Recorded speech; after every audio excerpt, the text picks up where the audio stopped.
Good evening, everyone. I'm glad to see a full house, mostly of birders, but some new faces also. And I'm all the more happy that you are interested in a subject called bibliography, though I know German Center serves a mean coffee and biscuit, but I believe that you came to hear the talk. So,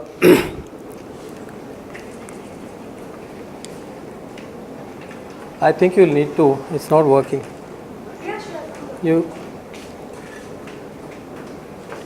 How many of you are birders here, not the bird watchers group? Anybody else has done bird watching? Here you have. Okay, great. And any bibliographer? Then I'll have to be careful. No. Right. So, can we have the next slide?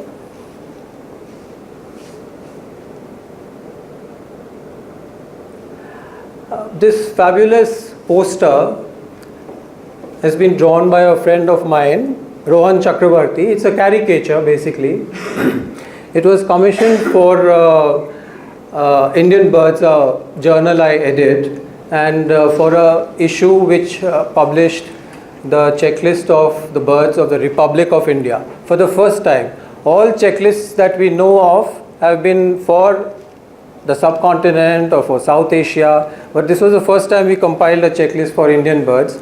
Now, the reason I'm showing you this is I want you to recognize some birds here.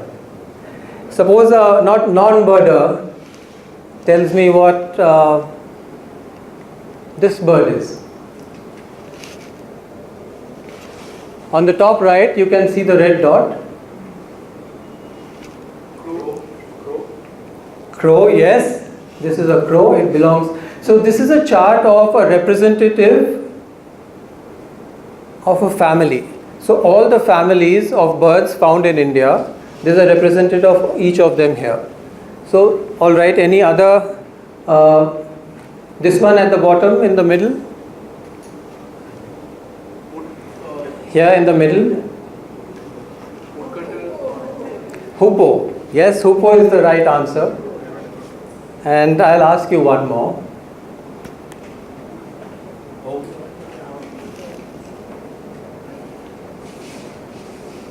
This bird.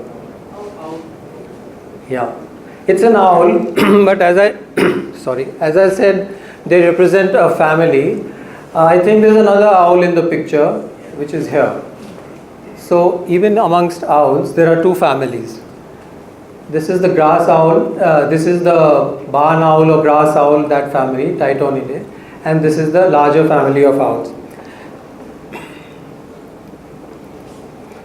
What have you all done just now is name the bird. Now I would like to emphasize that the name is the key to everything we know in the world. We have a name for everything, whether that's a name, place, animal, thing, whatever, we've played that game. If it's an inanimate object also, there's a name for it. Otherwise, we will not know what this is. You can say some four legs and a piece of wood, but the leg is a word, the wood is a word, everything is a word. It's a name that we have given everything. Without names, we would be lost. Next.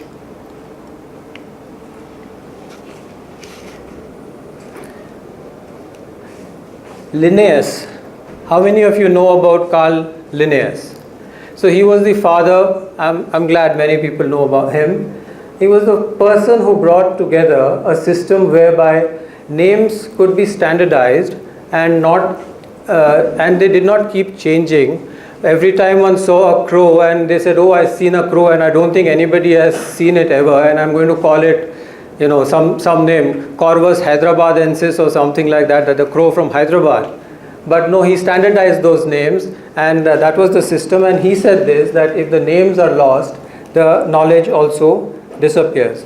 Now, obviously, people have been watching birds for a long time, and they've just not been only watching, they've also been recording like birders record, and they've gone more, they've written papers, they've just about the bird or about the birds of an area or about behavior of a bird. And it has been going on for at least 3 or 4 centuries. Where is all this information? It has been published. There are journals that have been doing it for so many hundreds of years. Where is all this information? Obviously in libraries, in journals, but how does one access them? Access these journals? How does one get that information? So that was a question which drove me when I started bird watching, and I only had Salim Ali's Book of Indian Birds in my hand. And the first bird I saw was a bee-eater while I sat, and it started raining, but I couldn't get up because the bird was so beautiful in front of me, and I could just recognize it because of the book. And then I realized that this is not the limit of our knowledge. Certainly it is not. And how do I collect all the other information just for my knowledge? So whatever I read, I started indexing in various forms. We'll come to that later. So as I was saying that, where is this knowledge? And if publications have grown, if ornithologists have grown, publications also certainly have grown. Next, please. Now this is a breakup of 50-year periods of publications from South Asia. And you can see the huge jump. Till the beginning of 1900, very few papers were coming out, but after 1900 and after between 1951 and after 1951, there's been a huge jump in the number of papers. Now, statistics do lie, and the only thing here that you have to be you have to realize is that most of the major papers, most of the major ornithological work had been done before this period. So each paper may have been 300 pages long, 400 pages long, or shorter. Now, this is the summation of very short notes. I saw a crow with a bent beak. I saw an albino bird. I saw, very, very short. I saw an owl in Hyderabad which has never been recorded before. So that's why, and of course the number of birders has increased tremendously. So that is a reason for this.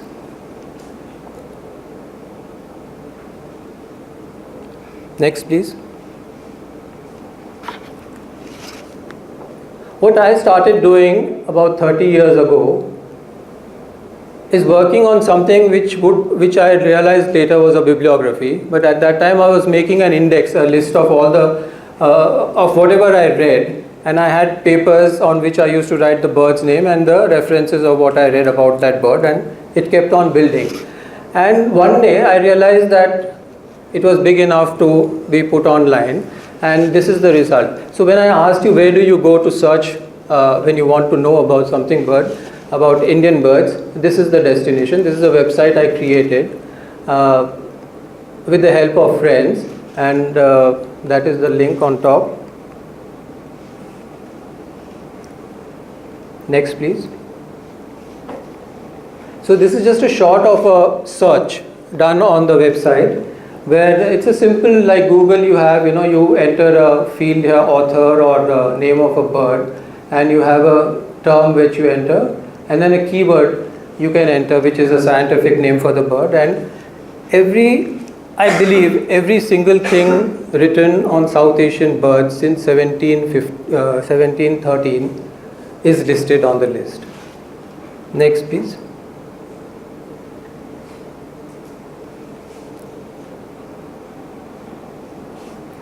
So, as on today, this is the statistics for the website, for the database.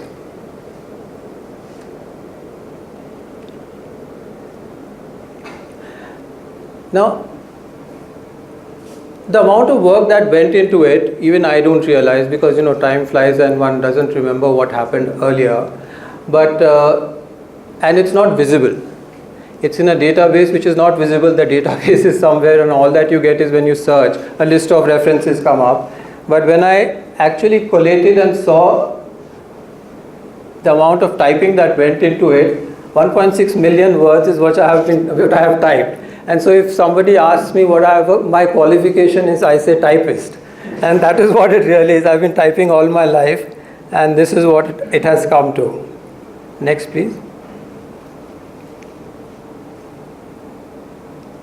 So that's what it is. Next.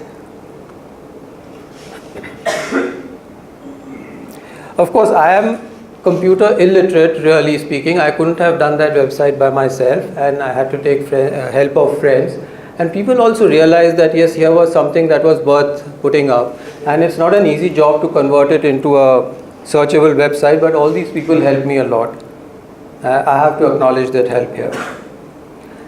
And you know, when the website went up, it was, I think, the happiest moment in my life, because I'd been working on it for 30 odd years, much to the detriment of my family sometimes. And my dad used to say, कहाँ जा रहा है कि library में जाके बैठता पूरा दिन और क्या करता, I don't know. And my wife used to say, what's this, you are coming to sleep at 12 o'clock, getting up at 4 o'clock. But you know, that's how it was. Times where there was a time difference between people I was consulting in Europe or in America, and I had to just go on keying things in. But ultimately, when I saw its fruition, when I could bring it out into the public for people to use, that was a very happy, because it was pointless having it in my desk or sitting on my computer. Only I could use it. But now everybody can use it. Next, please. So, yes, this is all good, but what is bibliography? Now, if you can just see what is written here, we started off with names, and that's how bibliographies may begin, because they have to ultimately have a root somewhere for which there will be a reference to a work in a book or in another sort of publication. So it starts with an index, a list of names. Can somebody tell me indexer, a lister? Very commonly, very easily, everybody uses it every day. Who could be whose name comes to mind when you think of a lister? Dictionary. Right. So Johnson was a lister. He just listed words. And Roget, his thesaurus, he just liked words and he kept listing them. So that is the lister. Then in its simplest form, as I say, the bibliography is a list of publications. So what is the material written on the birds of Hyderabad? So it's a list of publication A, B, C, D has written over the years. And then if names can become keywords, then those keywords are searchable. If a bibliographic list, if a reference has 100 keywords, 100 species of birds or behavior or breeding or whatever, they become keywords, and you enter them, then they become searchable. And once they become searchable, you have a working bibliography. Next, please.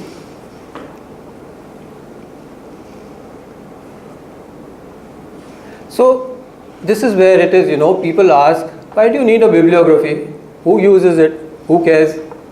I mean, we see a bird and that's about it, but you know, what's the big deal? So here's what two bibliographers have said. They are world famous bibliographers. Next, please.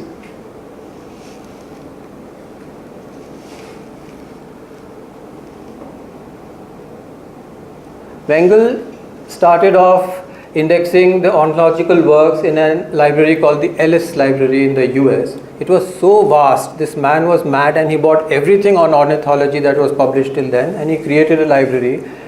Poor fellow died at D. He couldn't go beyond that. I think there is a volume on E also, but it's not yet published. But by the time he finished A, B, C, D, that was enough. Yeah, death also starts with a D. Yeah. Next, please.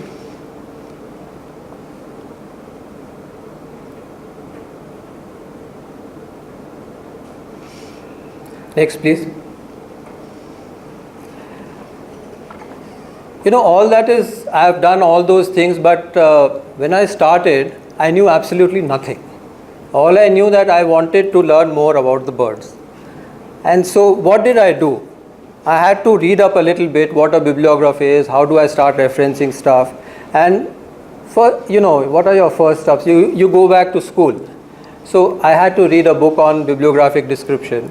I had to learn the terms about books, you know, what is a page, what is a leaf, what is a cover, what is a dust cover, what is a signature. So very interesting, fascinating terms, and it I went into a journey which was completely different from life till I knew it till then. And I'll take you a little bit through it, how I got into bibliography and what it resulted in. Next, please. So every trade has some tools. They are very simple tools in bibliography, and as you can see here,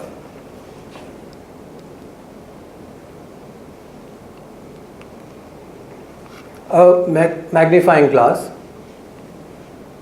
This is a simple counter. You know what a counter is, right? Post-its, everybody knows. There's a scale here, and what you want to include in your bibliography, so that is books, literature, publications, journals, papers, writing material. Now, what is the magnifying glass used for? Can anybody tell me? Details. Details, yes. Yes, details, of course. They magnify small things. So, next please. This is what it is used for. Part of ornithological literature from the 19th century, late 19th century also, had a phenomenal publication history of lithography. It's a different form of printing, and it's like the lost wax process of the Chola bronzes, where each plate is created individually by a person. And the value of those plates is very high.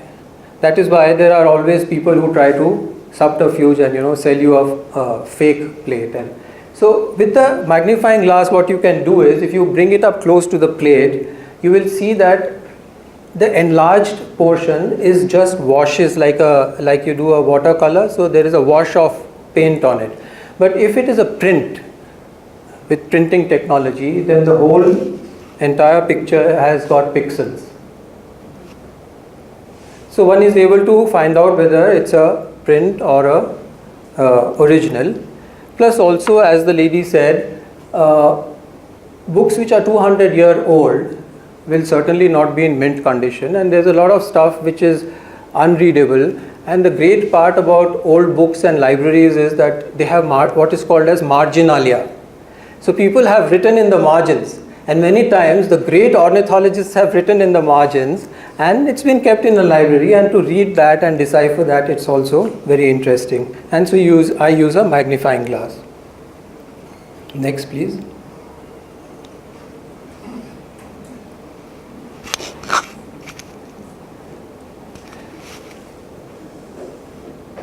So, patience. Next please.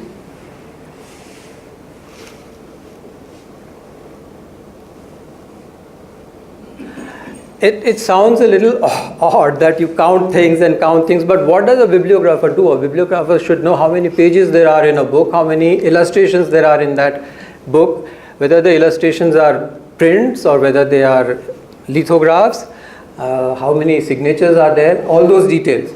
So I'm counting through a 400-page book, and the pages are unnumbered. So I must know how many leaves there are. You have to individually count. It's not been done before. So I'm counting, and then the phone rings, and one has to answer the phone. So I leave it and go, and then I've forgotten how much I have counted, how many pages.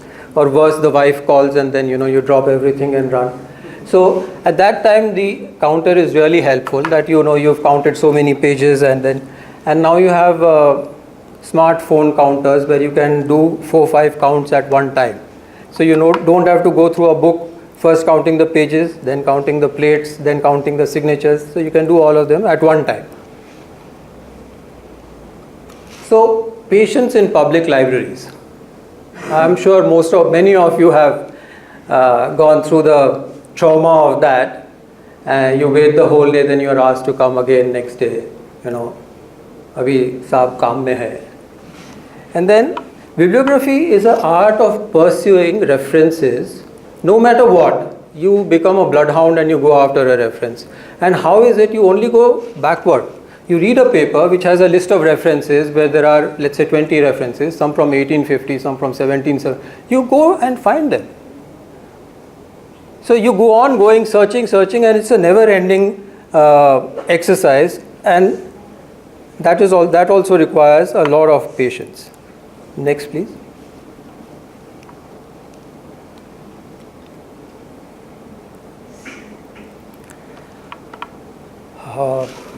So I've spent some of the best days of my life in libraries. I'm very fond of books, and libraries are the temples of knowledge and literature, knowledge. And every library has a story here. That's the Asiatic Library in Calcutta. There's the Natural History Museum in London. That's the Asiatic in Bombay, and that's the Bombay Natural History Society Library. All have got books. All have got fabulous old collections of books, but all are not kept in the same way. Some Indian libraries are able to keep books in very good condition, like the Asiatic Society, because it has funding from the Bombay municipality, from several foreign countries, and they still have collections which go back into the 1700s, 1600s of books. The Natural History Museum, it's a paradise. One goes there and they take you proudly through the stacks. You ask for a book which is 200 years old, and in 10 minutes it's in front of you, but you're not allowed to touch it. The librarian will get a V block, and keep it in front of you, reverentially keep the book on it, and turn the pages for you. You can take all the time you want to read it, but they won't allow you to touch it. Whereas in the Asiatic Library, they've got lovely slotted angle stands, racks, iron racks, and in box files they have pulled out all the lithographs from the 19th century books and punched holes in them and filed them neatly in slotted angle racks. So librarians sometimes don't have knowledge. They don't know the value of it. In fact, in the Asiatic Library, the librarian told a friend, we have a master, and I had it retouched by some local painters because now it's looking so nice. Now a master work from Europe, which would be several $1 million today. This guy has had some local guy touch up a black square inch of it or something. So it happens, but then libraries are a great repository of knowledge, and my experience of working in libraries, that I tried to take a letter of introduction, perhaps by the forest officer, perhaps by a principal of a college, that yes, this boy is interested, let him do the work. And you don't hesitate to meet the librarian. It's always helpful that the guy at the top knows that you are serious, you are doing your work, and and also make friends with the staff. They'll all help you find books. Sometimes the librarian doesn't know where the book is, but the staff knows, because they say, हाँ सब आते हैं इधर उधर फेंक के चले जाते, रखना तो हमको ही है. So they know where the book is. And always handle the books with great reverence. There'll be another Murti going there 20 years later to search for that book.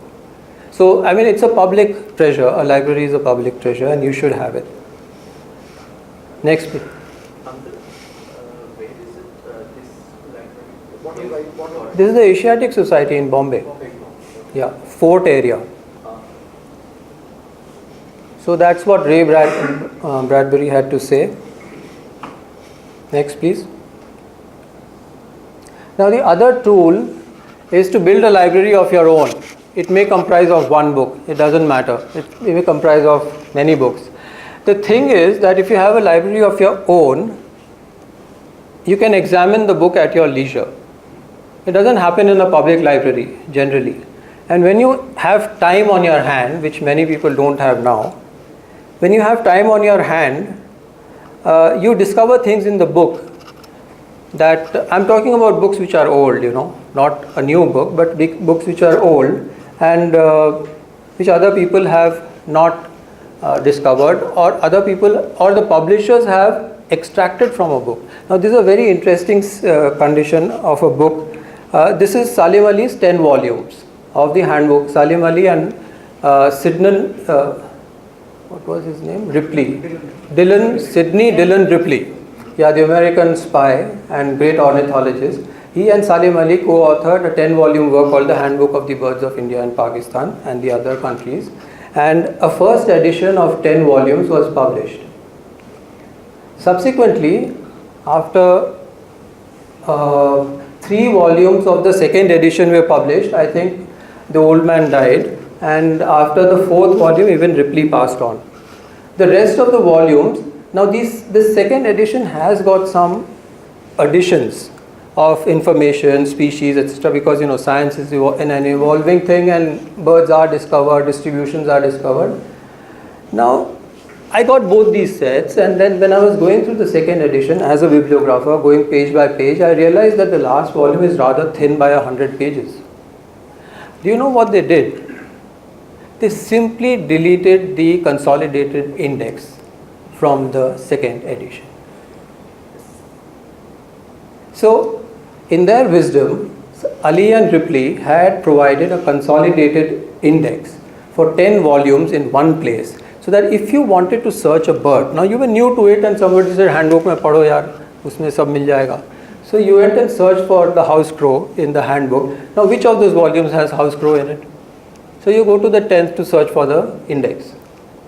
And you found it and you went to the volume, but in their enlightenment, to save some money, they excised essential part of a work, perhaps the most essential, without the permission of the authors. So this is what you learn from building your own library. Next, please.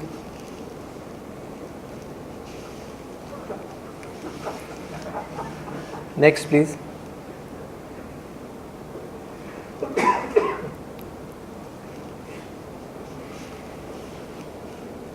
Today we ask somebody, where will you find Google auntie?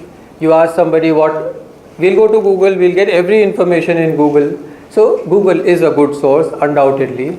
Wikipedia, Wikimedia are good sources, but don't depend on them completely. They may be unverified, they may be not peer reviewed. So take them with a pinch of salt. There are better sites for, I'm only talking about bibliography and books on birds.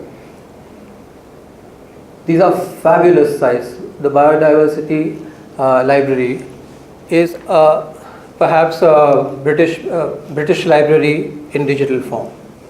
It has everything on it, simply everything. You can see Gould's entire works, you can see Audubon's works, you can see the rarest and rarest of works there. So use them, it's all free, you can download PDFs from it. All these are part of the tools that you use. Authenticity is very, very important. It's the cornerstone of bibliography. After all, you are trying to establish something accurately. When was the book published? When was the paper published? I'll tell you why. There's something which comes on later, so we'll come to that in a little bit. Next, please. So, all these 5 tools are there, but how do you record? What is it that you record in a bibliography? How do you establish the existence of a work, a book? How do you establish it? Who said that? Now these are things that you record, but who said first that these are the things, if you record them, it will establish the existence of a book? Not in England, not in America, but a British governor in what they called the Straits at that time, now Singapore area I think, he wrote to the learned societies and said that the way to establish the existence of a work, of a book, is that you record the author's name, the year it was published in, its title, the publisher and the number of pages. That's all. Like a table needs how many legs to stand? 3 legs. Like that, this minimum information will tell you that this book exists and it was published. So this is what we record. Whether it's a journal, the red parts are the things you find only in books. Where was it published, who the publisher was. Number of volumes, what it means is if it's like the Encyclopedia Britannica, it has 30 volumes. So which of those volumes? Volume 5 of 35 volumes. Now the last part, edition. Which edition is it? First, second, third. Editions may have changes, editions may have modifications. So all these are recorded by bibliographers and it is important. When I started, I didn't know all this. One gets into it and one learns. But I used to just record the mainly from papers. I didn't have books at that time. So from the papers that I read in journals, the author's name, the year it was published in, title, journal name, volume, issue, pages, all that. So that when I look at where the crow pheasant, what is the study on the crow pheasant? 5 papers are published. Where are those papers? So I have this list under crow pheasant where I can see, and I know that one was in the Journal of the Bombay Naturalist, one was in the newsletter, one was somewhere else, one was in the Hindu, somebody wrote a column. So, next please. There's also something which is called descriptive bibliography, which is the classical bibliography. It is a pure science, and there are courses on bibliography on it, where you describe old books. Old books, when printing started, etc., didn't have page numbers. They had what is called signatures. When you print on a large sheet of paper, 16 pages this way, that way, and then when you bind it, you fold them, and it becomes a book, and then you slit them open. And at times you used to get unopened books when they hadn't slit them, and they have their own charm. And when they did that, the printer, the binder, had a way of marking the pages, which are called signatures. Every 8th page or 12th page has a small number and alphabet at the bottom of the page, which with the help of which they collated the books. You had to note down the number of plates. You had to note down, if the pages were unnumbered, you just counted the leaves, 1, 2, 3, 4, and you said so many leaves. So there was a system of recording all that and presenting it, and that comprised classical bibliography. And there was even there were works so rare, like the Shakespeare's folios, the first ones, so rare that people had to. There was no photography, there was no Xerox. You couldn't show how it looked, the folio. So they developed a system where you wrote what is in the first line, then you put a vertical line, and then after that what was printed meant it was the second line in the original. So there were systems that evolved in that way, and this is recorded, and it's called descriptive bibliography. I've done a lot of this, and the book that is there has contains only books that were published on on South Asian ornithology. So I went through a lot of them, old works, and this is what I did with that. Next please. Now, can we go back 2 slides? So when I was saying that these are the details we can record to establish the identity of a book. Today's scholars and readers can identify a book by something called an ISSN number. You give a ISSN number. This was that time's ISSN number. These details had to be recorded. A journal is known by its book is by ISBN, and a journal is ISSN. And now you have something called a DOI. So with a DOI number, you can go to a paper in a journal. This is how the science of retrieving and storing has evolved. Next please. Next. So if I go back and see how my own methods of recording evolved, and we start with, now it's working. Can we go back? Yeah. So as I said, I started writing on sheets of paper. Then I realized there was something called an index card, a 3-inch by 5-inch piece of cardboard, ruled with blue and a red line on top. It was romantic. It was fascinating when I saw this. I never knew it, but when I went to Bombay and I met the ornithologists there. In the library, they had this index card cabinet, which had drawers and things. It was like discovering a new world.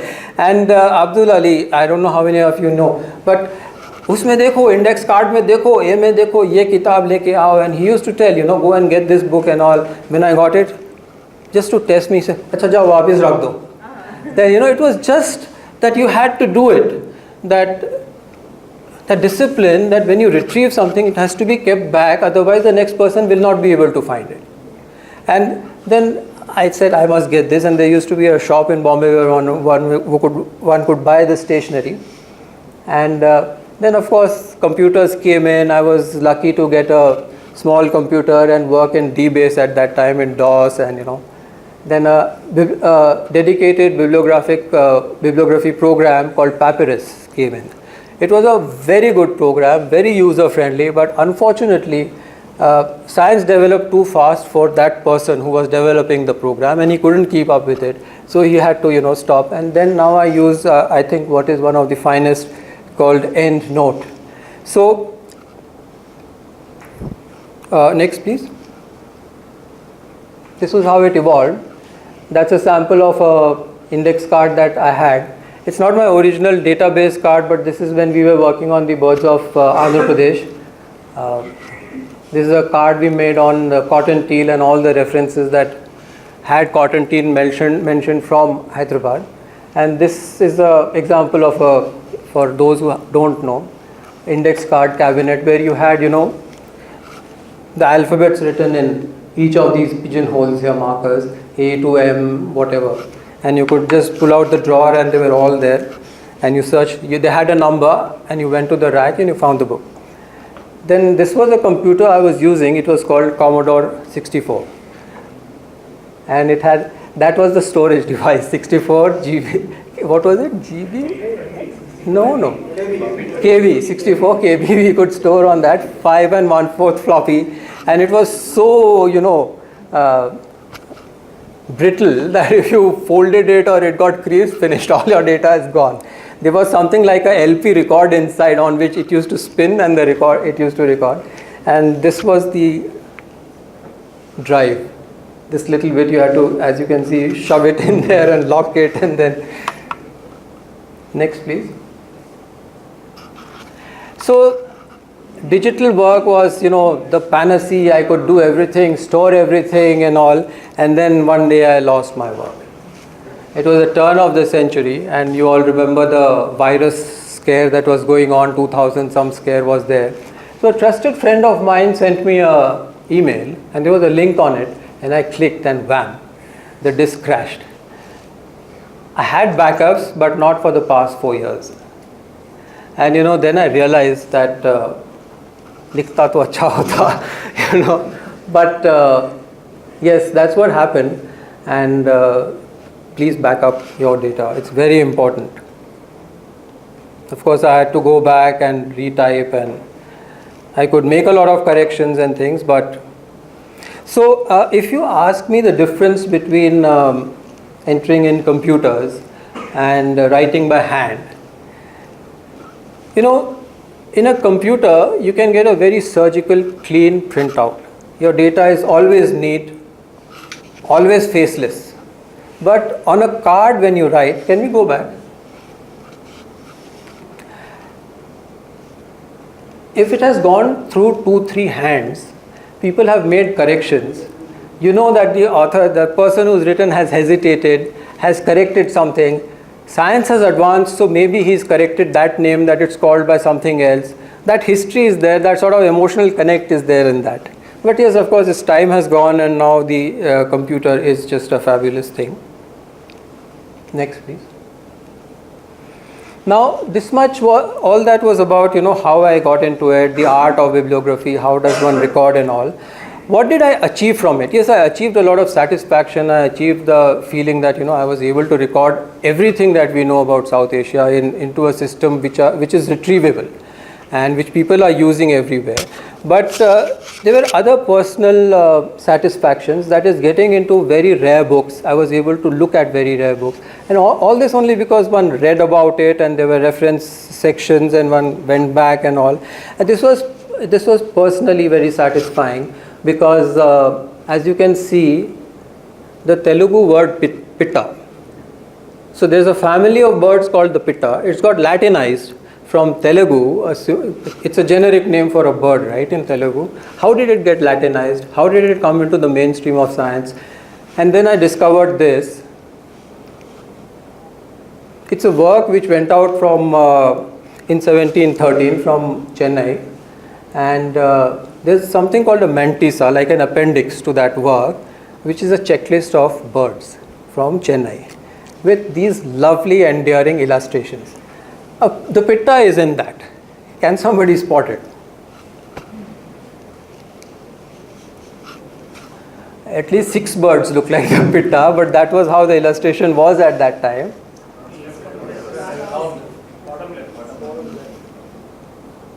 Next, please. Yeah, so it is the bottom left one. And he mentioned in the text that it's called the Punanki Pitta, what it's called in Telugu also in many parts. And with the use of that word, it has gone into science. The pitta has become a family, somebody created a family of it. And when they first described the common pitta, it was from Sri Lanka, not from here. But pitta had already come into science. Next, please. This is the bird we are talking about. So you contrast the two illustrations, that pencil sketch at that time, and this is also this is a oil painting. Next, please. Now this is a very interesting story, and I am telling it to you because the pitta I didn't know about. This I knew about. What I knew about it was that books like this existed, and this is in a library in Hyderabad, the Secunderabad Club's library, and they had some moth-eaten books of Baker and the old birding literature, and I was pestering the librarian that I want to take them out because I wanted to Xerox them. Half of it I couldn't read because there were wormholes in it. But he said, nahi, I was able to take them out. Then when he realized I'm taking volume after volume, 8 volumes have gone out and returned, he thought this ko kuch hai, interest hai. He said, साहब एक बहुत बड़ा किताब है birds का, आपको देखना है क्या? So when he said बहुत बड़ा, I knew what it was. I had seen it in the BNHS, and there are only 2 books in the world of that size that somebody can really think what it is. I said, कहाँ है? He said, वो पड़े हैं. They didn't know what it was. And they were lying there, and he was using it as a stool to get on and put stuff onto cupboards. Now, Birds of Asia is the second most expensive bird book in the world. We are talking of several $1 million. It's not a joke. Audubon's is perhaps today, Birds of America, the most expensive, but because it's a larger work. Now, the good thing about this, we discovered it in 2002. Because I knew a lot about bibliography till then, I was able to catalogue the entire set that they have. In the original work, he brought out the work in 35 parts, and in the last work it said that these have to be rebound into 7 volumes. I am sure 95% of the libraries in the world have done that. Rebound them into 7 volumes, which was what the author wanted. The Secunderabad Club Library has the original 35 parts. It's a very, very rare collection with the original wrappers on which the date of publication was printed, on which the contents of the work was printed. So next please. John Gould was a businessman, not so much a bird watcher, but the right man at the right time in the right place. And he milked that century, the rich of that century. Lithography was popular only for 100 years, the 1800 to 1900. He used to bring out just one part in a year of 16 plates. And people paid subscription up front for 35 such parts. They waited 35 years for them to come out. Gould died before he could complete. This was just one of his several works. He did maybe 20 works or so and created almost 3,000 lithographic plates in all. And the last 3 volumes of this were edited by somebody else. And what they contained and what the club library's volumes contain is breathtaking. Next please. Hand painted lithographs, all of them, each individually separate. So I say that because they used to have a workshop. 30 artists used to sit together. There used to be a master kept there, and these guys had to just color it. So if I color this yellow, somebody might color it ochre or slightly different. So if you have four sets in front of you on the same plate, they may vary a little bit. Now that is the value of the piece. Next please.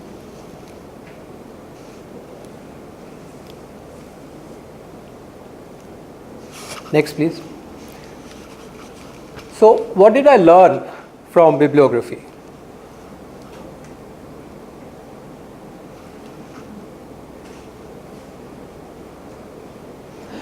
Establishing a fact is only possible if you go to the original. If you depend on works which have perhaps or you think have seen the original, you may make mistake that the other guy has also made. I have seen this again and again through the work I have done on bird literature. I'll show you each examples of each of these and then learn what is known and what is not known. So the important part is a birder asked me what is the bibliography for, but he's seen birds and all and he doesn't know. Hopefully people still make notes in the field, I'm not so sure.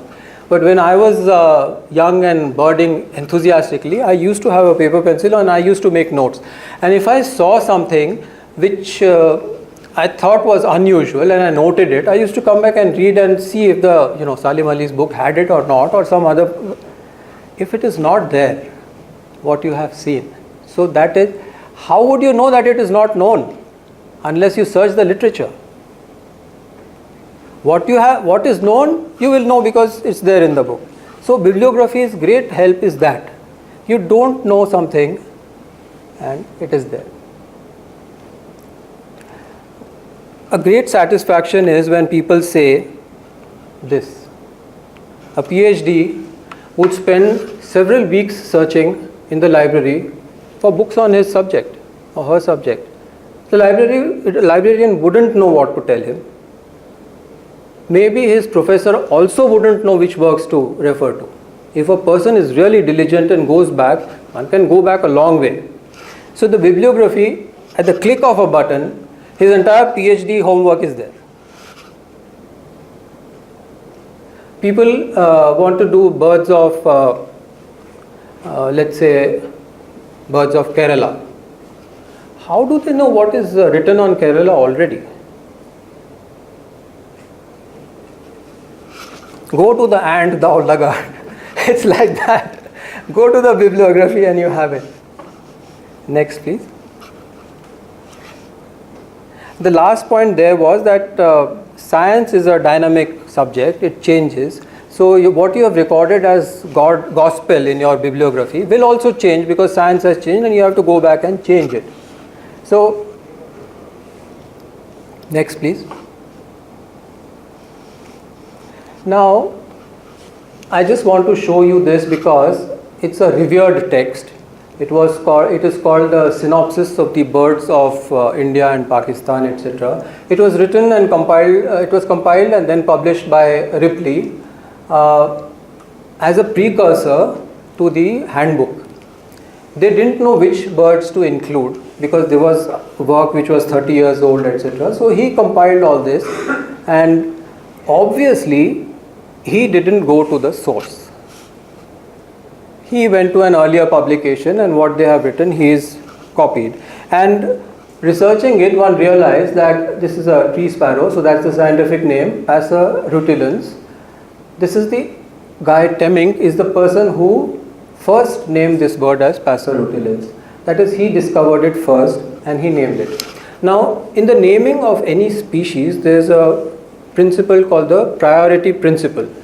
Whoever names it first and that name is published, that name becomes the name, and that person who's described it, he goes into history as the discoverer of that. So wars have been fought on this, court cases have been, I saw the crow first, who are you to tell you, your name cannot come after it, things like that.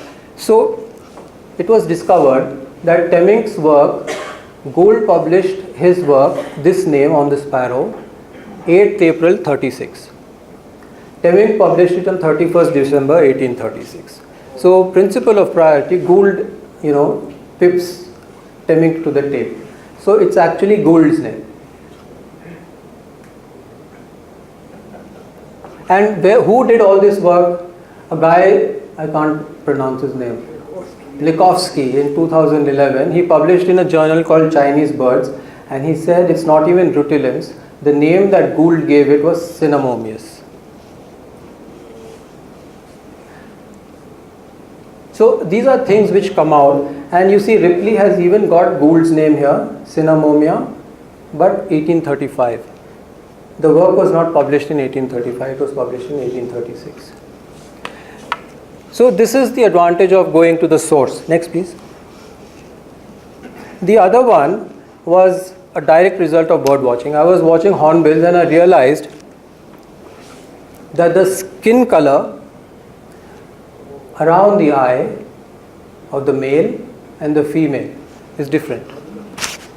Now this excited me because I hadn't read about it. I went back and referred to to my database. It's not been mentioned anywhere.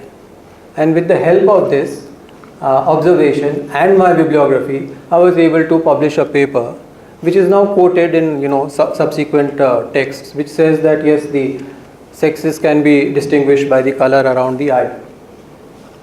So these are this happened only because of the bibliography.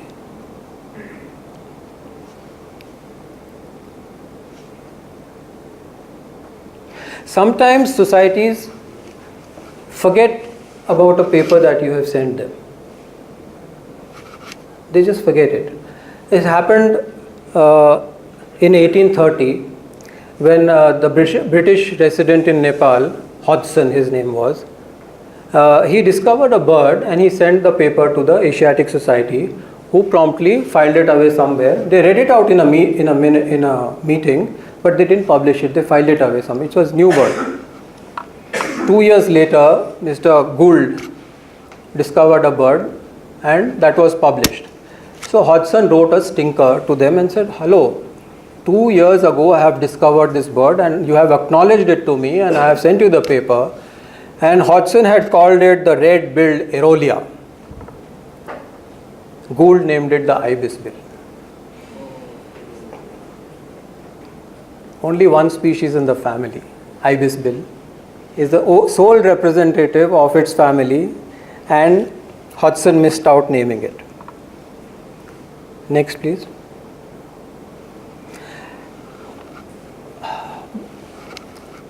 Halfway into the 1990s, I realized that the bibliography was not about me anymore, and it was growing beyond me.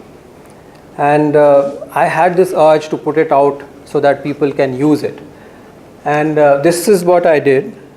I compiled a book, a small book, in which only 2 journals were listed. The Journal of the Bombay Naturalistic Society, its first 90 volumes, and a journal called Stray Feathers, which was published in only 12 volumes by a remarkable guy called Alan Octavian Hume.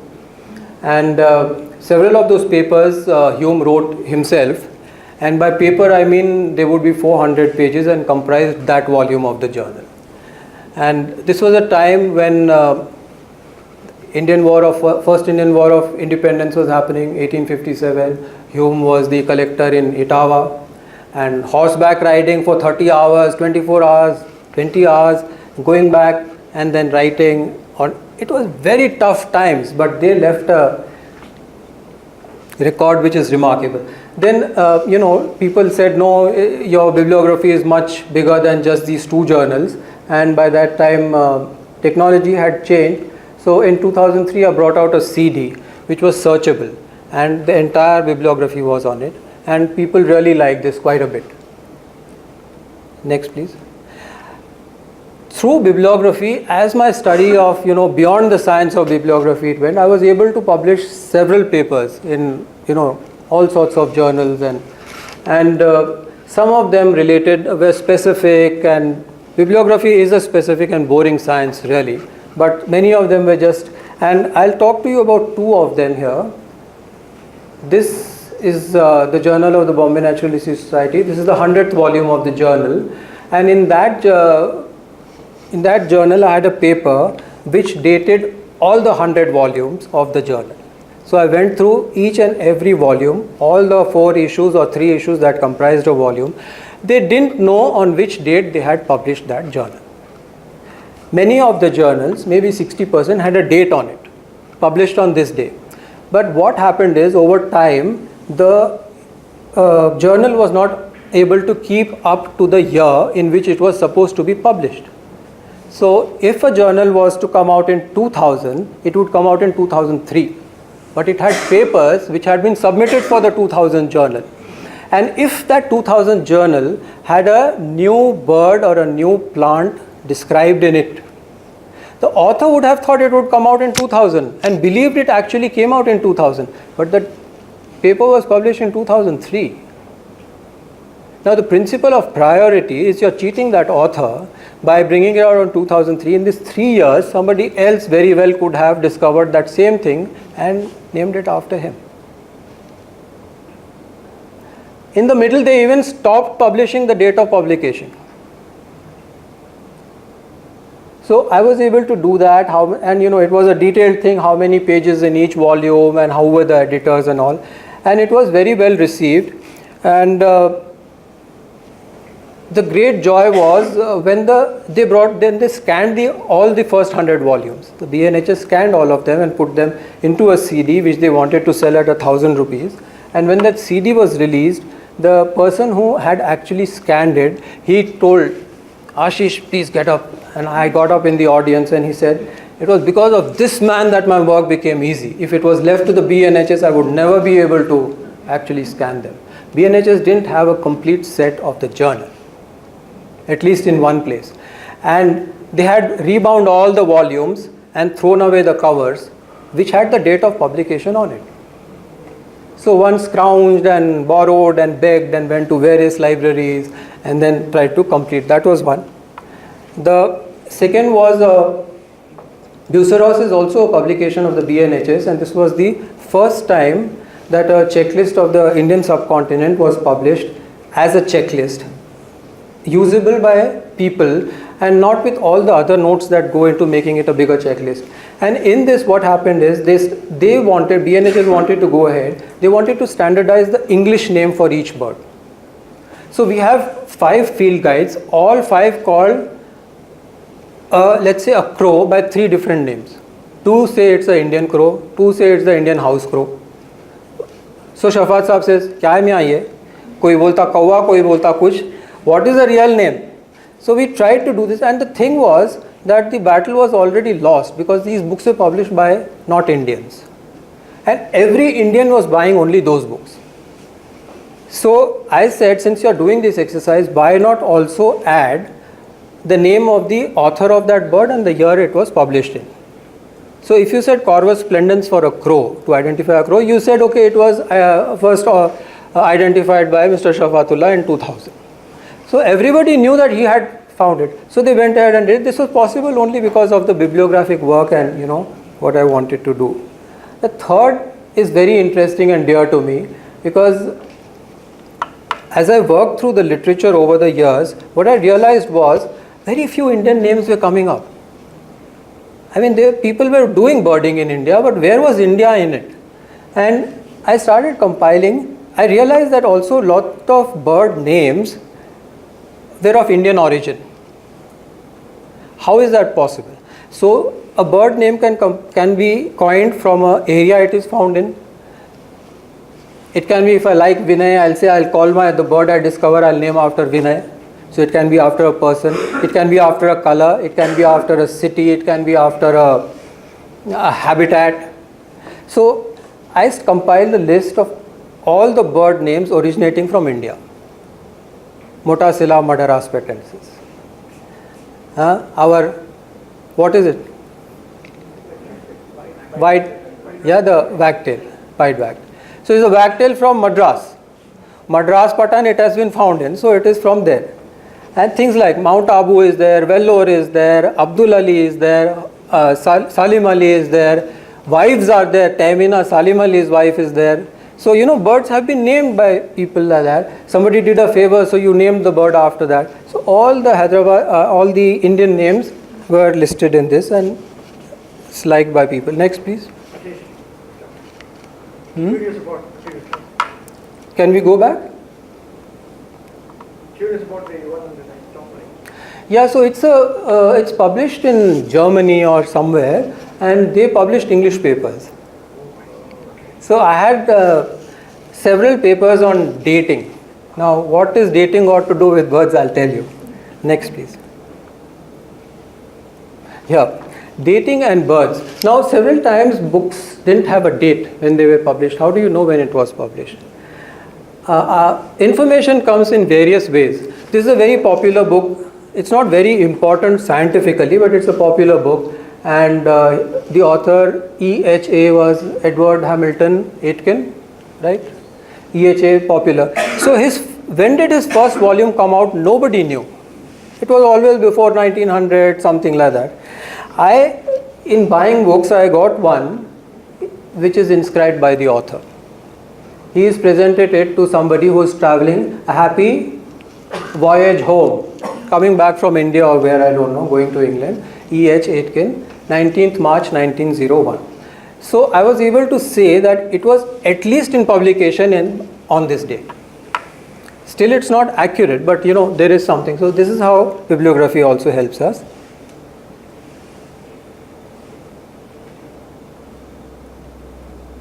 There was another work, I have not shown it here, but by Hume, which was Nests and Eggs of Indian Birds. He published it in 3 volumes. Every single library in the world bound those 3 volumes into 1 volume. They threw away the covers. All the covers have the dates. All 3 volumes were published in 3 separate years. All 3 volumes had new birds described to science for the first time. The last volume is 1875. Historically, records for all these birds was dated 1875.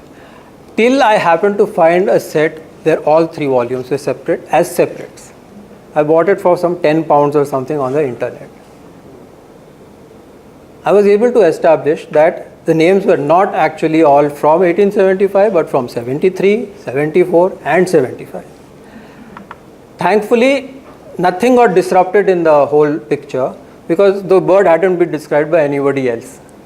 So only the dates were changed. Now what did it earn me? It may have earned me a footnote in a checklist of the birds of the world.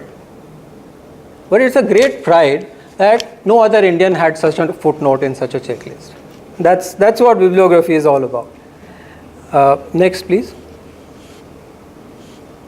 Now we have advanced quite a bit, and my bibliography is nearly complete. Lot of work has gone into it.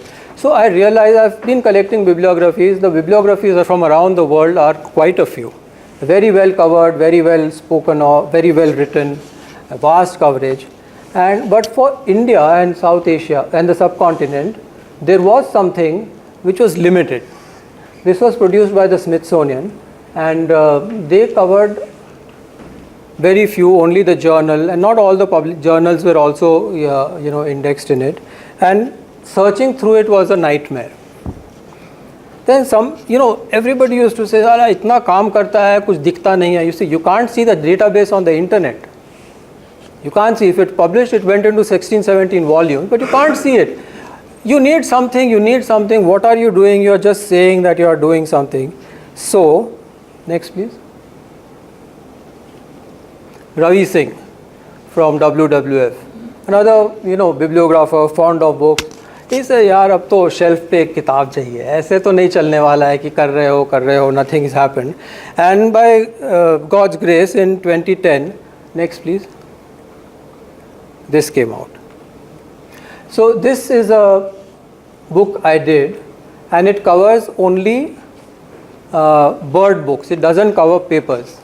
If I had brought in papers, it would have been an unending thing. This has some 1700 books in it. And the interesting part is the biographies of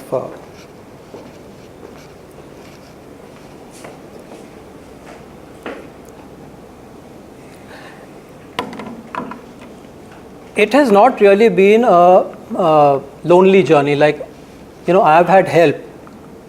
And it was good that I was able to get a mentor, or a mentor was able to find me.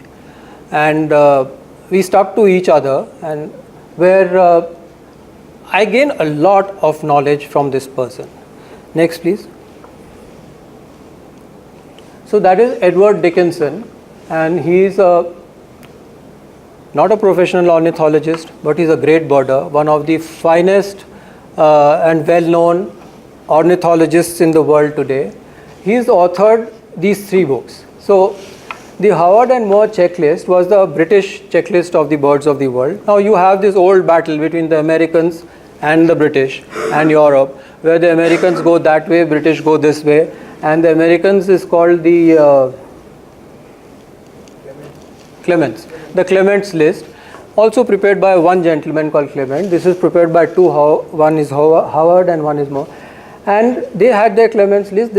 This Howard and Moore checklist, Edward took up in the 3rd edition and expanded it into something else. I was able to help him with that. He realized how serious I was, and if you see the amount of work we've done together, it's quite a bit.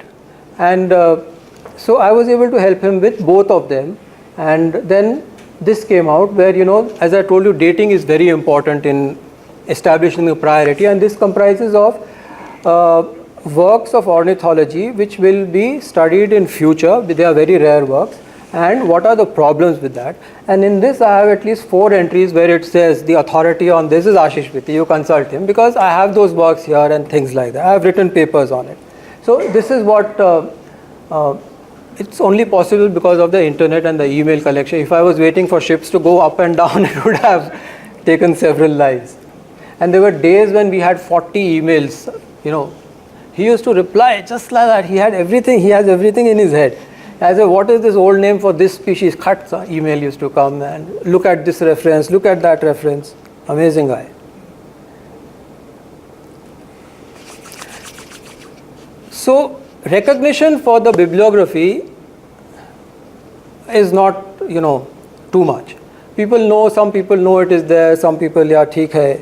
And that is something which sort of hurts in some time. You feel, you've spent your life on it, and it makes the work of ornithologists and birders so easy. But sometimes something happens which really adds to, makes you very happy. Next, please. This book came out in 14, and it is, as you can see, by a chap called Tim Birkhead. He was the lead author. Tim Birkhead is a very well-known ornithologist, award-winning ornithologist, and this is a fat book, and it dealt with the history of birds since Darwin, serious history, and 10,000, because I think at that time they thought that the species in the world, bird species, were 10,000. And next, please. In this book, 14 works are listed as important for ornithology in the world, and one of them is my book. So, that felt so nice that at least somewhere somebody has somebody has acknowledged what one has done. And of course, only one from Asia. So, bibliography is all about the past. It's never about the future, because the future is unknown, and you have to make people stronger by getting back to the past. So I would like to leave you with this quote. Next, please.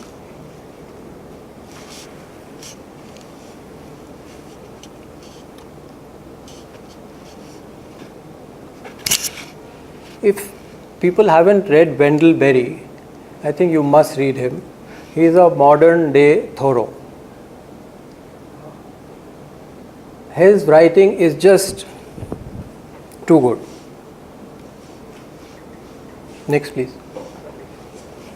Thank you.